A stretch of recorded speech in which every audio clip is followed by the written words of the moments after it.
How do you feel about homosexuality? Ever thought about why you feel that way?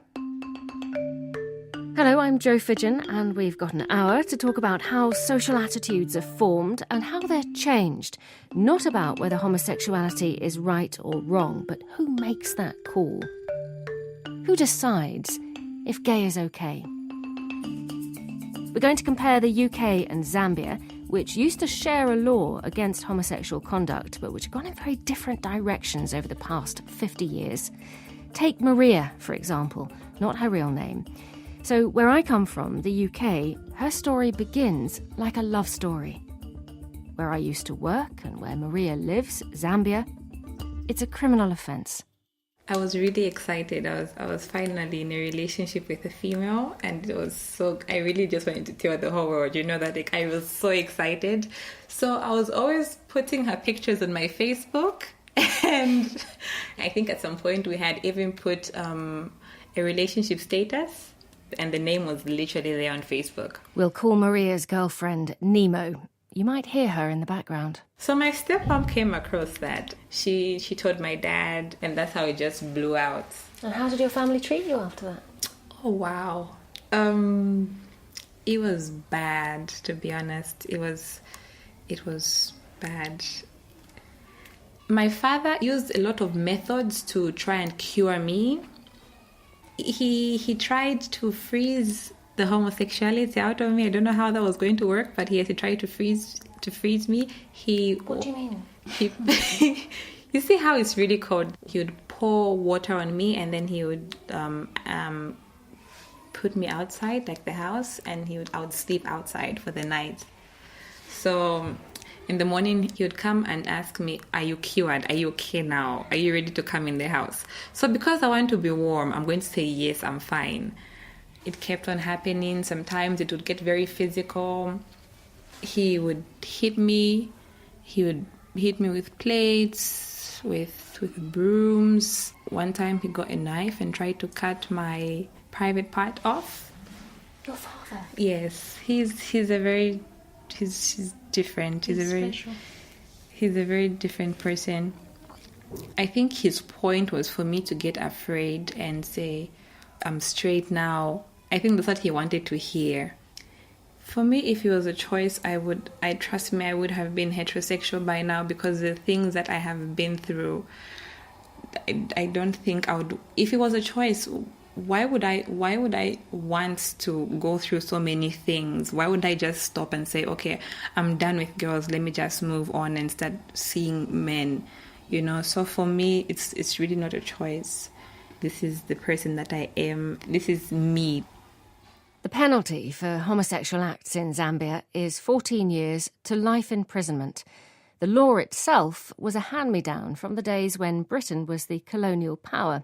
But the intriguing thing is, 50 years ago, 1967, Britain decriminalised homosexual acts, while Zambia has stuck with the old British law. And while the British public has shown itself to be more and more at ease with homosexuality, Zambians are overwhelmingly and vehemently opposed. So the question for this programme is, what drives public opinion? A word of warning, some of the people in this programme speak very frankly about sexual matters in language that may offend. OK, we'll start with Britain, which has undergone a remarkable transformation. So it only remains for me now, with the greatest pleasure, to declare that you are husband and husband. So congratulations, you may kiss the groom. Gay marriage is now legal in England, Scotland and Wales, and 2/3 of British people tell pollsters they have no problem with homosexuality. But it's been a long and bumpy road. The story starts in the 1950s. A number of high-profile men had been jailed for homosexual offences, and the government asked an educationalist called John Wolfenden to consider whether the law should be changed. His approach was revolutionary. I believe that once we've distinguished between crime and sin, and once the committee confined itself to the law, which was what it was told to do, we weren't told to write a book about morals, we were told to examine the criminal law. As I ventured to say to the Archbishop of Canterbury on one occasion, we on the committee have modestly confined ourselves to crime, It is for you, Your Grace, and your colleagues to turn your attention to sin. Wolfenden had changed the terms of the debate. The new question was this: whatever you think of the morality of homosexuality, why should it be in a different legal category from adultery or other sexual behaviour that society frowned upon? His conclusion was it shouldn't. He recommended that homosexual behaviour between consenting adults in private should no longer be a criminal offence. And by 1966, 9 years after his report, polls suggested most people agreed with him. Let's be clear, this wasn't about equality or human rights. It was a grudging tolerance. The Member of Parliament who proposed the decriminalisation bill was Leo Abse. He was straight, by the way, and not overly complimentary about gay people, even as he worked to improve their lives.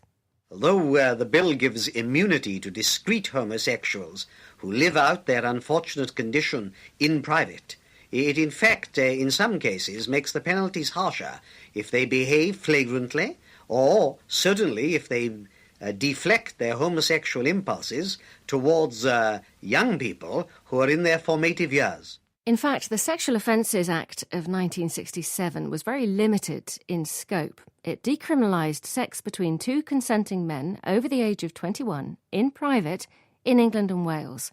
That was taken to mean in their own homes with no one else in the building.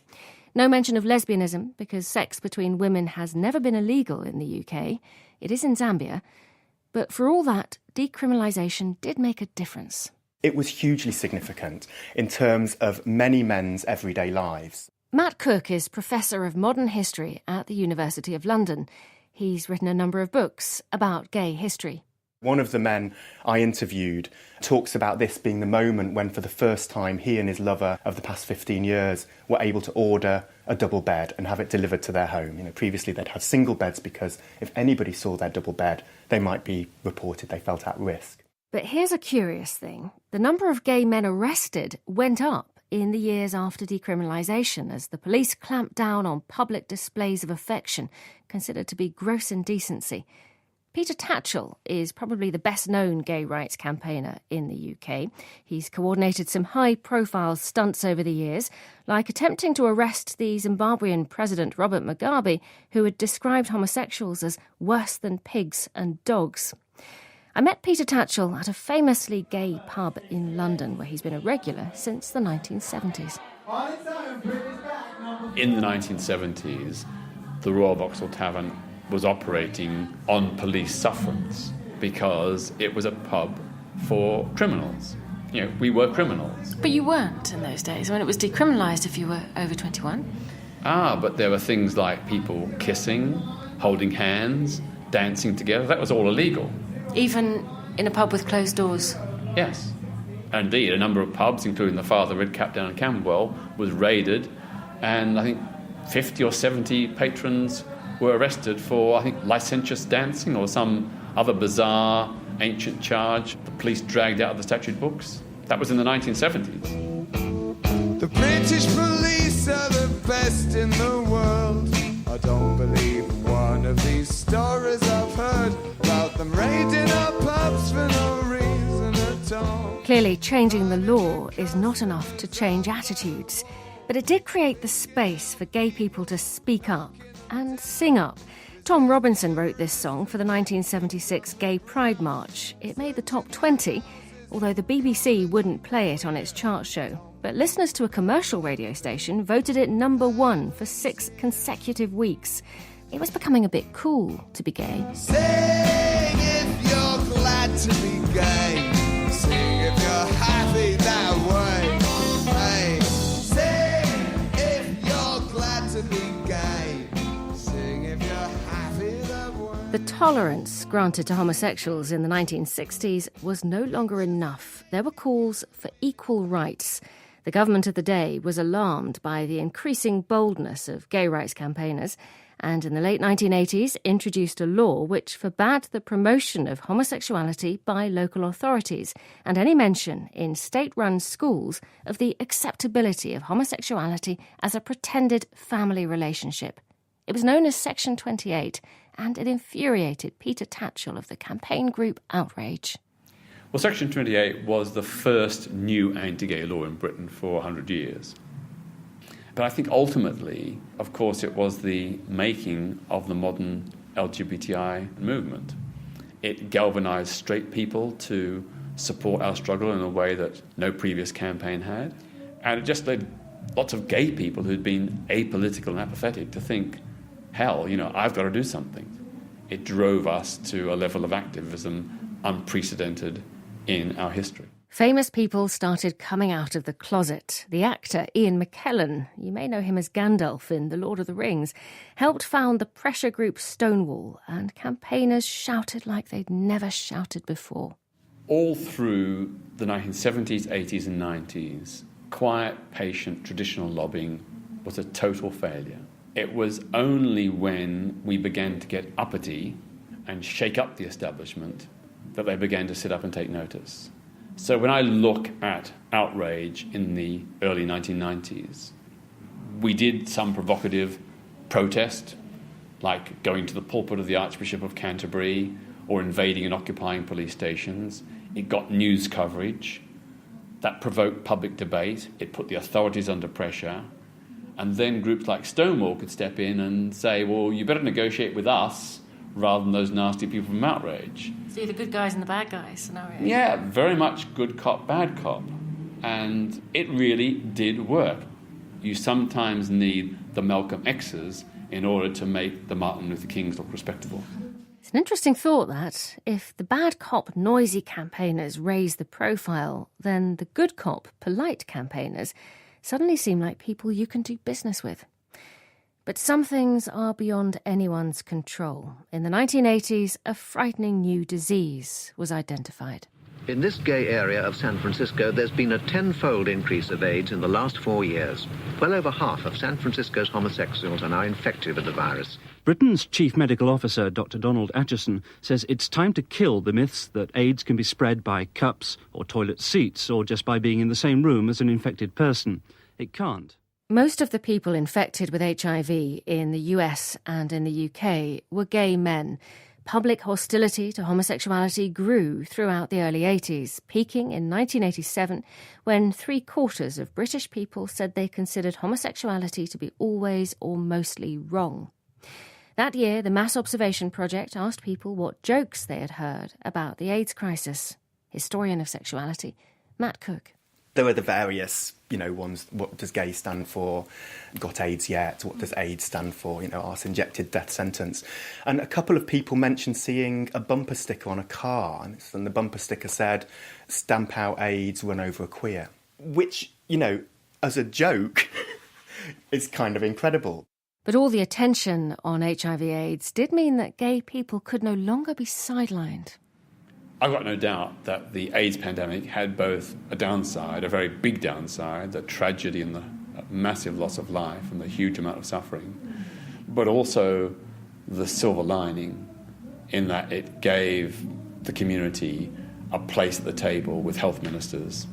It forced a public discussion about same-sex relationship. It got through that barrier of squeamishness of people talking about homosexuality. And, initially that was very difficult, but ultimately it meant that a lot of public prejudices were challenged and debunked. And that helped create the more tolerant liberal atmosphere that went on to lay the groundwork for subsequent law reform. It took more than 10 years, but Section 28 was repealed. Equality became the order of the day, the age of consent, the right to adopt, and now the right to marry. And it's not just the law that's shifted. Every survey of public opinion since the late 1980s has reported a rise in the proportion of people who say homosexuality is never wrong. Peter Tatchell called it the silver lining of the AIDS pandemic, a startling statement. But you have to ask, why did the arrival of AIDS in Zambia not have the same effect on social and official attitudes? After all, it had a catastrophic impact. Zambia still has the 7th highest HIV prevalence in the world. Well, there's a straightforward answer to that, and a less straightforward one. Here's the more straightforward answer from retired Zambian doctor and AIDS activist, Manasa Piri. Because of the nature of our epidemic is heterosexually driven sex between men and women. That's the majority. It's probably 80-90% of infections. So that this other issue, the existence of another epidemic in the homosexual community, is not an issue. It's not a big issue. That's what they all tell you. They refers to the government, who have long refused to acknowledge that some men in Zambia are passing on HIV to other men through sex. Dr. Piri has been trying hard to change that attitude. The fact is that antiretroviral drugs have made such a difference that Zambia is now looking to eradicate HIV by 2030. But it can't be done, Dr. Piri says, without addressing male-to-male transmission. That's my clarion call now. We're not going to reach this eliminating this epidemic by 2030 if we don't look under the stones. Because one infection that is not being treated is a threat to the rest of the population. Can you just spell out for us how the transmission of HIV between men would affect the general population? Bisexuality or bisexual relationships. So we know that there is that route. Now, we don't know whether the epidemic is coming from the heterosexual community into the gay community or the other way around, but there are links. Prison. Men who are in prison who get infected will come out. And men have sex. That's why we distinguish between homosexuality or being gay and men having sex with men in prison, because they're doing that circumstantially. They will leave and begin to have relations with women, with their wives, with their girlfriends, with, whoever. Yeah. So they may pick up the infection in prison? Yes. No, they do. Not may. They do. They do pick up the infection and then they become released and then they go back to living a normal life. So we have to find these stones and, turn them over and deal with the epidemic where it is and can come back into the general community. Dealing with the epidemic would involve distributing condoms in prison, something successive governments have refused to do. We requested an interview with a number of government ministers, but none was forthcoming. In the end, we were able to snatch a few minutes with Emerine Kabanshi, the Minister for Community Development and Social Welfare, while she was at an event. What I can share with you is that in Zambia, the driver of HIV/AIDS is heterosexual activities. It's having multiple partners because, in our communities, there's a lot of extramarital affairs or becoming sexually active at an early age. And that's how HIV is being transmitted. That is the main method of transmission in Zambia, undoubtedly. But there is another transmission area, which is men who have sex with men. You only have to look at, for example, the HIV transmission rate in prisons in Zambia to know that men are having sex with men in prison. Now, those men will then be released into the general population. They may resume relationships with women. Why ignore that section of society when trying to tackle something as serious as HIV transmission? I don't want to talk about the people that have committed crimes. Because, when you commit crime and you are incarcerated, certain rights are taken away from you. Their conjugal rights are also taken away from them, and also many other rights. There's no way you can give them rights when they're not supposed to have rights. They broke the laws. But that's not a question about gay rights, but about recognition of men who have sex with men as a way of tackling the HIV crisis. Yeah. But something, you also have to take into consideration their rights, because as prisoners also they have got the right to privacy. And they don't review that they have been practicing homosexuality within there. So, what you have to trust them and give them all the information that they need and make sure that they prevent the transmission of the disease to their partners when they come out. I'm puzzled by this. On the one hand, prisoners don't have rights. On the other, they do have a right to privacy, so you can't know whether they're having sex with each other, even though more prisoners are coming out of jail with HIV than are going in with HIV. For many years, the government has resisted attempts to collect data on same-sex relationships. This year's National AIDS Strategic Framework is the first to officially acknowledge that A, there are men in Zambia who have sex with other men, and B, that this is a factor in the HIV epidemic. The question is, can the government still refuse to acknowledge it? You know something, when you are talking about gay people, who are they? Because in our community, those things don't exist. But I have met gay Zambians. Yes, you have met gay Zambians. Ask them those questions. Well, here's one gay Zambian. He asked to be referred to as Malenga. With my family, I'm very open. They've never known me to date girls. Even the area where I live in, they know. Although we don't talk about it, I see the fingers pointing at me. I'll tell you an incident that happened. Me and my partner, we'd gone out for a beer in this local place. And I saw one of these young boys that I've seen grown up. I was seated at the counter. As he walked in, I was like, oh, hi. Then he comes straight. He goes to my partner. He was like, you are not a woman. Then he went to the bar person. Why are you selling beer to these people?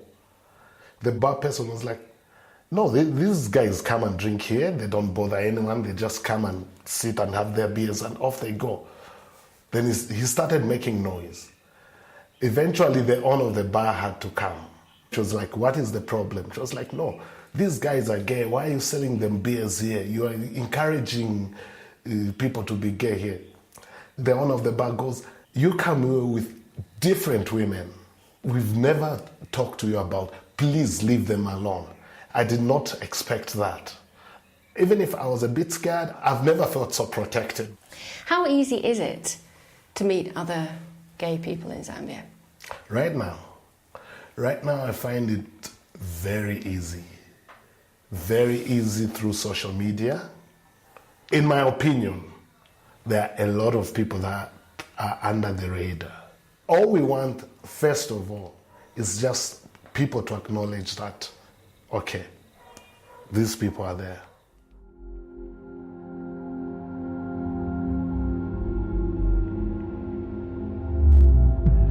I mentioned earlier that there's a straightforward answer to the question of why the HIV crisis in Zambia didn't bring about the same change in attitudes that it did in the UK, and that is that the disease affected the heterosexual population to a much greater degree than it did in the West. That meant that transmission between homosexuals was ignored at first. But the continued denial of homosexuality, which flies in the face of all the evidence, points to a less straightforward answer, which has to do with history, politics, and who really holds political power in Zambia. It's going to get murky.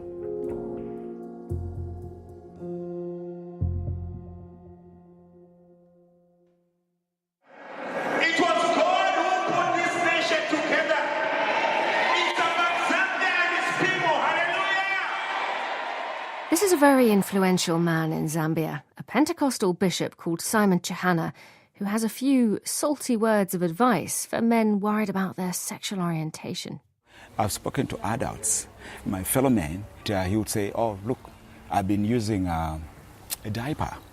I've been using a diaper because I was in this life of homosexuality. Now, when I am caught up that I must go to the bathroom, I can't hold it.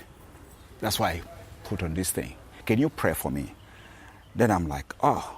And sometimes I bring some humor out of it if I can see that they're humorous as well. I say, you don't know that there are certain doors that are written exit only? Okay. Pentecostalism took off in Zambia in the 1980s. It was the height of the Cold War. Zambia's first president, Kenneth Kaunda, was causing some alarm with his authoritarianism and socialist leanings. Evangelical Christians, many of them American, started agitating against him and winning converts from the established churches. In 1991, President Kaunda reluctantly called an election. I tried to do my very best for Zambia.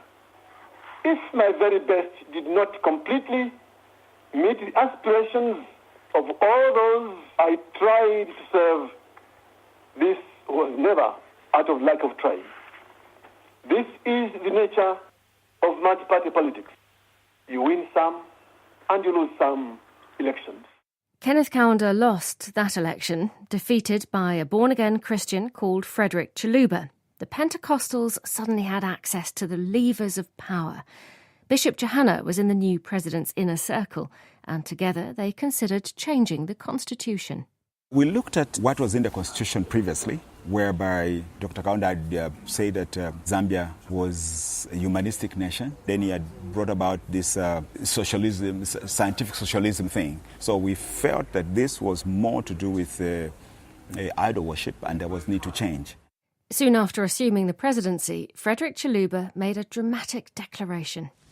I declare today that I submit myself as president to the lordship of Jesus Christ. Hallelujah. I likewise submit the government and the entire nation of Zambia to the lordship of Jesus Christ. Amen. I further declare that Zambia is a Christian nation. He got the declaration inserted into the preamble of the Constitution, where it sets the tone for all that follows. But what flavour of Christianity was this Christian nation to embody? There were no serious challenges to the Pentecostals. They believe the earth is a site of warfare between God and the devil, and that the end times are coming. Homosexuality is part of that picture. It's a work of the devil, because it's contrary to the law of God. I know that science has said that no, such people should just be accepted because it's in them and you can't do anything about it. But from the church angle, we say no. It's a spiritual issue and they can be prayed for and be set free. We heard earlier how the first critical step in changing minds about homosexuality in Britain was the separation of sin and crime. In 1990 Zambia, the two were getting tighter.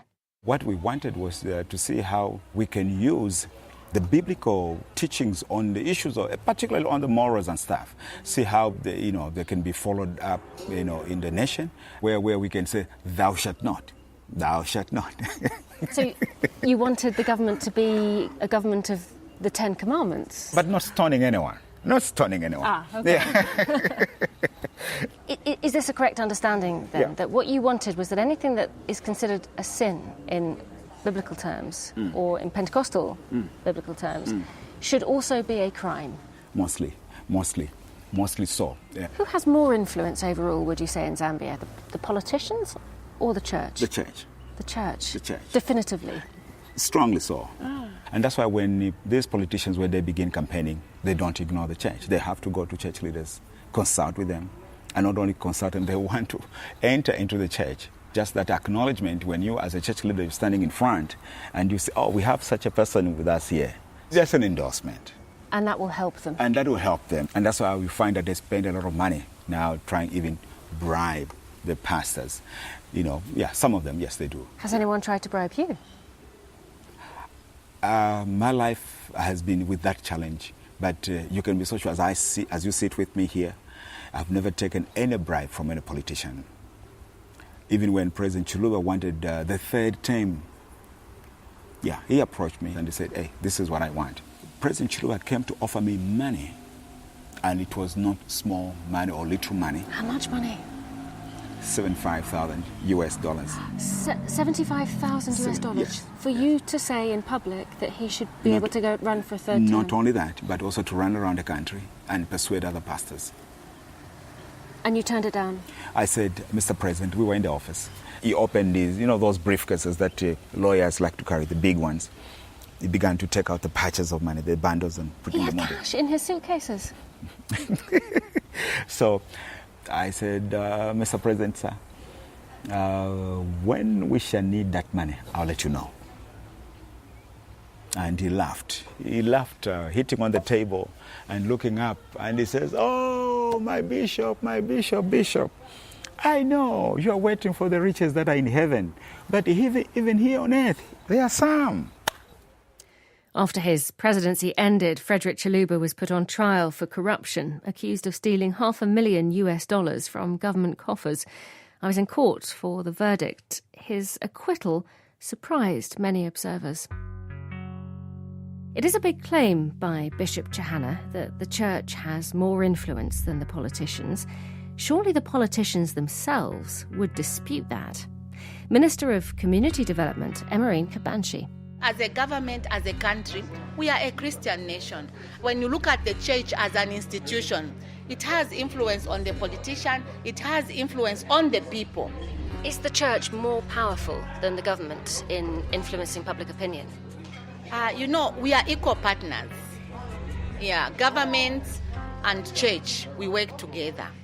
Well, it looks like we may have the answer to our question, who decides if gay is okay in Zambia? The church and its politicians. Except, I have a feeling that something else is going on too. Consider what happened to Paul Kasson-Kamona, one of the country's most prominent human rights campaigners, in the mould of the UK's Peter Tatchell. I would say I am a bad cop. And I tell my friends, if you're going to do diplomatic discussions, don't call me. Paul Kasson-Kamona is often in trouble with the law. He's been arrested a number of times, most notably in 2013, when he appeared on an independent television station to argue that homosexual acts should be decriminalised in the interests of tackling HIV, much as we were hearing earlier. He isn't gay, in case you're wondering. The programme was broadcast live. 25 minutes in the program, a gentleman walked in the studio with a piece of paper and gave it to the presenter. I was able to read because it was written in very large letters. Police officers are here. As soon as the programme was over, the police arrested him. They didn't have a charge against me at the time. It took them more than an hour and a half to find a charge. What charge did they find? Soliciting for immoral purposes in a public place. Soliciting for immoral purposes in a public place? In a public place, yes. Normally, that is used for sex worker. What did you actually said that got you into trouble? During cross-examination, police officers were asked the same question. First, the arresting officer said, we ambushed him. We were at the station before he went there. So they were asked to arrest me before I said anything. Secondly, he said, I said that there was nothing wrong with someone being gay, meaning that I was promoting homosexuality. It's not a crime to promote homosexuality in Zambia, and he was acquitted. Here's the thing. Paul Kasson-Kamona works closely with foreign donors and NGOs and has pressed them to make funding dependent on an improvement in the situation for gay people, which has led to this accusation. Every time I raise such kind of issues, the first accusation I face is that there must be a white man behind me, standing and whispering in my ears. Homosexuality is seen as a white thing, a foreign import, even, in some people's eyes, an attempt at cultural imperialism. Government Minister Emerine Kabanshi. We have to have respect to our culture. If I went against my culture, then I'm no longer me, because the way of life also defines who I am.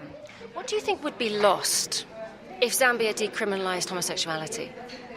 What would be lost? A lot of it would be lost. We won't be Zambians, because I don't remember my grandfather telling me about homosexuality.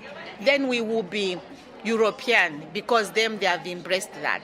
So I would like to remain Zambians, would like to remain Africans. When foreign donors are offering money and they attach conditions, like, for example, an end to discrimination against gay people, in order to release the funds, or funds that would be directed towards LGBTI groups. What is your reaction to that? My reaction to that, how would you take it? If we brought to you something that is alien, will you embrace it? Bringing it from Africa? No, you wouldn't. You'd say it's strange. I wouldn't take that money which has those conditions attached, because that's not what the people I represent would like. This whole level of homophobia didn't exist before the coming of Christianity and before the enactment of the law. It didn't exist as it exists now. So you see, it is both, a religious teaching and the law that together created the negative narrative of, homosexuality. Landalani Banda is a human rights lawyer who's taken on a number of pro bono cases of people accused under the anti-homosexuality law. He thinks modern Zambia is more homophobic now than it was before the West got involved. I wouldn't say there was no homophobia. There was homophobia. But I think there were also safer spaces within which people could exist, especially in the most south of the parts of Zambia and also getting into Zimbabwe. There were ways in which gays and lesbian people were being treated with respect, and it was taken to be part of the culture. This is based on folklore. This is based on some of the research that has been done with regard to anthropology in Africa.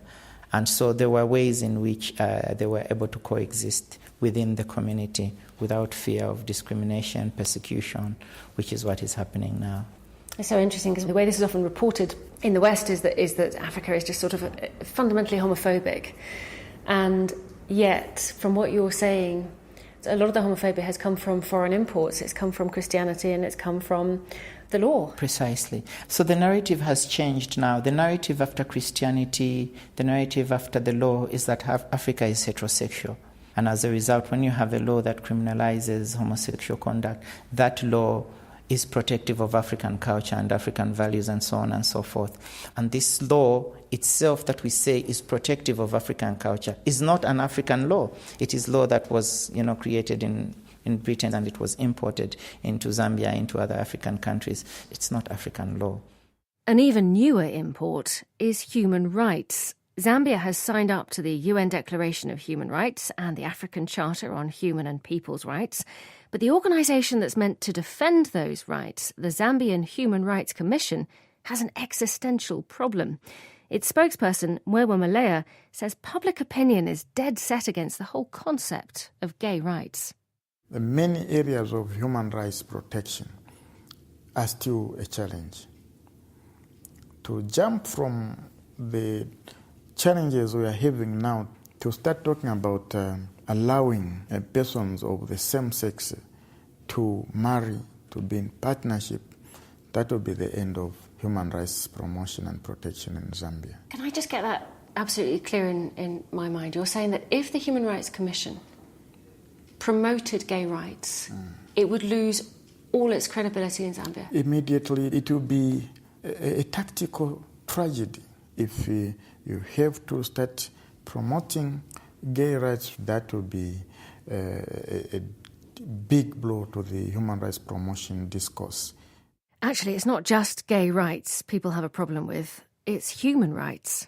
We are still being branded that we are trying to introduce foreign values which are alien to our society. They are destroying this society.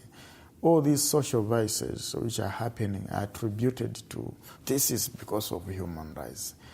Juvenile delinquency is because the Human Rights Commission is saying respect the rights of children. That's why we are failing to discipline our children. Teachers are unable to discipline pupils because human rights is saying no corporal punishment. So we are still grappling with these basic issues of human rights. We are still at that basic level. So instead of talking about rights, the Human Rights Commission presses for non-discrimination against gay people. It's the same tack that human rights lawyer Landalani Banda takes. He argues that anti-discrimination laws apply to all Zambians, and that includes gay Zambians. What we're essentially saying as human rights activists is that a person should not be denied employment on the basis of their sexual orientation or gender identity. If a gay person goes to a hospital, that person should not be denied access to health, access to medication, or access to a medical doctor on the basis of their gender identity or sexual orientation. But he says people routinely misunderstand the law and think that being gay is illegal when it's not. It's having gay sex that's an offence. And that has consequences. If a man has anal warts, a sexually transmitted disease, he may be afraid to seek treatment, with good reason, according to gay Zambian Malenga. For instance, I've had a medical doctor saying, if someone comes with anal warts, I'll treat them but call the police. Someone said that to you? Yes, a doctor saying, if someone came to me with an anal STI, I'll be very suspicious. I'll treat them and then I'll call the police. I was really surprised. Call the police. Alas, the problem comes in when you make that argument that people should not be denied social services.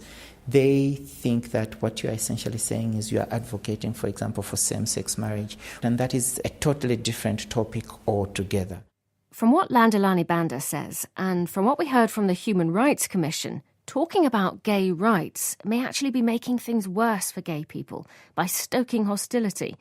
Look what happened when Ban Ki-moon, then UN Secretary-General, came to town in 2012. Thank you all for your warm welcome. I have seen from your faces the future. Ban Ki-moon's appearances were broadcast by the independent television station Movie TV. Everything was going so well. And then he made a call for gay people's rights to be respected. Girlfriends Maria and Nemo were watching with interest. We were very excited, saying maybe people will listen, and then it just completely, he's promoting whatever, let him marry a man, why should he come and tell us about what? It caused a lot of, I think, public outrage, because already people see it as a foreign concept. So when a foreigner comes to speak about that, it's like they're trying to push their agenda onto the country. Yeah, because at some point, people were referring to a gay person as Ban Ki-moon. As Ban Ki-moon, yeah, it just became like, yeah, that one is a Ban Ki-moon. That one's a Ban Ki-moon. Then you know, okay, it's very gay. It brought I think it also brought a bit of a security risk that time, because then people were just saying, if I spot a gay person, I'll kill them. So it just became a very risky time. It was, I think, done with good intentions, but sometimes it does more harm than good. So if things are going to change, if attitudes are going to change, they're going to have to change from inside. I feel that would be the best approach. What Zambian approach could change opinion? There is one recent example of a big shift in attitudes that seems comparable to human rights lawyer Landilani Banda. I mean, it's the same argument that existed at the time when HIV and AIDS was seen as a moral issue. So someone contracts HIV, that person is seen as this immoral person. So it was very difficult for people to disclose their HIV status because there was this religious, this social stigma and tag. What changed the stigma around HIV? I think among many, many other efforts, it was a change in the narrative. And at the time, the government realized that this is a very important area to respond to. So we had a number of adverts. We had things like "My friend with AIDS is still my friend," to change the narrative, to mitigate stigma. So all that really helped to change the outlook on HIV. Could an advertising campaign do the same for homosexuality? We sought the advice of a leading Zambian advertising executive, Joanna Damales. To be honest with you, I would never go anywhere near a campaign that talks about homosexuality. It would be a business decision not to go near it. Because? Because of potential repercussion, we would be fearful of it. Do you think it could ruin your business? Potentially, yes. Look, we're a very conservative country on the whole. 20 years ago, a girl in a bikini on the cover of a magazine would never have flown here. In town, if you went to a bookseller, they used to go through the magazines with black marker, cross out anything that they deemed to be inappropriate or unacceptable. But globalization has changed perception. So the way women dress today, the fact that you can find a local magazine with, a scantily clad lady on the front cover, the fact that we have a swimsuit section in the beauty pageants. We didn't have those things before. Now we have access to digital television. We have access to the internet. Everyone is watching reality shows. Everyone is watching the news. So perceptions of what is normal and acceptable have changed. It's certainly the case that television made a big difference in the UK in making homosexuality more acceptable in many people's eyes.